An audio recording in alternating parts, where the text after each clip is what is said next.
আজ কোজাগরী লক্ষ্মী পুজো। অনেক দিন ধরেই ভেবে রেখেছিলাম লক্ষ্মী মায়ের এই গাছকৌটোটার রং করব। রংটা খারাপ হয়ে গেছে, তাই নতুনভাবে রং করব। এই গাছকৌটোটা ছিল আমার বম্মার বিয়ে, প্রায় 35 বছর আগের এই গাছকৌটোটা। তখন থেকে এই গাছকৌটোটা আমাদের বাড়ির লক্ষ্মী মায়ের কাছে থাকে। চলো এবার কি কাজ করছি সেটা একটু বলা যাক। প্রথমে ভালো করে শুকনো কাপড় দিয়ে মুছে নিতে হবে।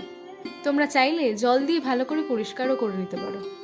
যেহেতু আমার হাতে টাইম কম ছিল তাই আমি ভালো করে মুছে নিয়েছিলাম। তারপর হোয়াইট কালারের একটা বেস কালার করে নিই। এরপর লাল না মেরুন রং করব সেটা ঠিক করতে পারছিলাম না। অবশেষে মেরুন কালারটাই করে নিয়েছিলাম। প্রথমে ভেবেছিলাম ইয়েলো কালার দিয়ে কলকা করব, কিন্তু তারপর মনে হলো হোয়াইট কালার দিয়ে কলকা করব এবং ইয়েলো কালার দিয়ে হাইলাইট করব।